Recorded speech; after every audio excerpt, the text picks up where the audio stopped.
কক্সবাজার হোটেলের স্পেশাল এই লইট্টা শুটকির ভুনাটা খেতে আমার কাছে অনেক বেশি ভালো লেগেছিল। তো সেখানকার একজন শেফের কাছ থেকে রিকোয়েস্ট করে শুটকি ভুনার রেসিপিটা নিয়েছি আর আপনাদের সাথে শেয়ার করছি। প্রথমে এখানে আমি কিছু লইট্টা শুটকি নিয়েছি, আর প্যাকেটের লইট্টা শুটকিগুলো আগে থেকেই পরিষ্কার করা থাকে। এই শুটকি মাছের পেটের ভিতরে কোনো ময়লা থাকে না।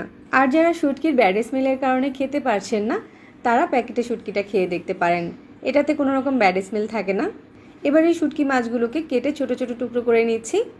শুটকি মাছটা ছোট ছোট টুকরো করে কাটা হয়ে গেলে এগুলোকে একটা বাটিতে নিয়ে নিচ্ছি, আর তার ভিতরে ফুটনো গরম পানি দিয়ে দিচ্ছি। এবার এই শুটকি মাছগুলোকে এই গরম পানিতে ভিজিয়ে রাখবো 10 মিনিটের মতো। তারপর খুব ভালো করে পরিষ্কার করে নিব। স্পেশাল এই লইট্টা শুটকির ভুনাটা করার জন্য চুলায় কড়াই বসিয়ে হাফ কাপের মতো রান্নার তেল দিয়ে দিয়েছি। তারপর এখানে 1 কাপের মতো আস্ত পেঁয়াজ দিয়ে দিচ্ছি। তারপর এখানে পরিষ্কার করে রাখা শুটকি মাছের টুকরোগুলোকে দিয়ে দিচ্ছি। এবার তেলের সাথে পেঁয়াজ আর শুটকি মাছগুলোকে কিছুক্ষণ ভেজে নিতে হবে। শুটকি মাছ আর পেঁয়াজটা ভালো করে ভাজা হয়ে গেলে এগুলোকে তেল ঝরিয়ে উঠিয়ে নিতে হবে। কড়াইতে থাকা বাকি তেলের সাথে আরও কিছুটা তেল দিয়ে দিচ্ছি। তারপর এখানে হাফ কাপ পেঁয়াজ কুচি দিয়ে দিচ্ছি, আর 1 টেবিল চামচ রসুন কুচি দিয়ে দিচ্ছি। পেঁয়াজ আর রসুনটাকে খুব ভালো করে ভেজে নিতে হবে। যখন এর কালারটা চেঞ্জ হয়ে যাবে তখন এখানে কিছুটা পানি দিয়ে দিচ্ছি, আর নেড়েচেড়ে পেঁয়াজ আর রসুনের সাথে মিশিয়ে দিচ্ছি। এবার এখানে দিয়ে দিচ্ছি 1 চামচ রসুন বাটা আর 1 চামচ আদা বাটা।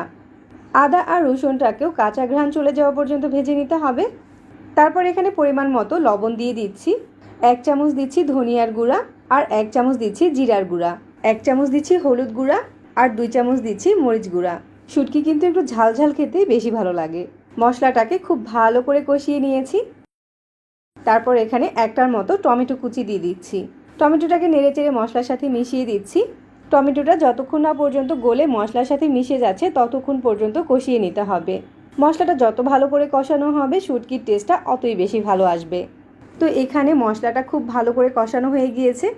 এবার এখানে আগে থেকে ভেজে রাখা পেঁয়াজ আর শুটকি মাছগুলোকে দিয়ে দিচ্ছি। এবার শুটকি মাছ আর পেঁয়াজটাকেও মশলার সাথে কিছুক্ষণ কষিয়ে নিতে হবে।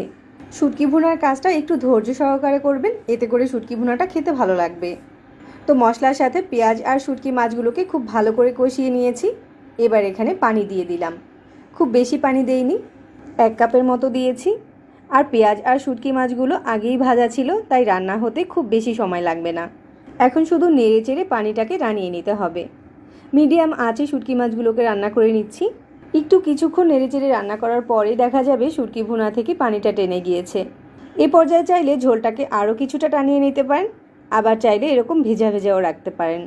তবে আজকে আমি এরকম ভেজা ভেজাই রাখছি, কারণ এরকমই খেতে আমার কাছে বেশি ভালো লাগে। এবার এখানে কিছু কাঁচামরিচ দিয়ে দিচ্ছি আর কিছু ধনেপাতা কুচি দিয়ে দিচ্ছি। নেড়েচেড়ে মিশিয়ে নিলেই স্পেশাল লইট্টা শুটকি ভুনা রান্নাটা শেষ। চুলা থেকে নামিয়ে একটা প্লেটে সার্ভ করে নিচ্ছি। রান্না করা খুবই সহজ, তবে খেতে দারুণ মজার হয়। এই রেসিপিতে মাঝে মাঝে লইট্টা শুটকি ভুনা করে দেখতে পারেন। এখন গরম গরম ভাতের সাথে এই লইট্টা শুটকি ভুনাটা খেতে দারুণ মজার হবে। সহজ আর মজার রেসিপি পেতে আমাদের পেজ ফলো করতে পারেন আর চ্যানেল সাবস্ক্রাইব করতে পারেন। সবাই অনেক বেশি ভালো থাকবেন। আল্লাহ হাফেজ।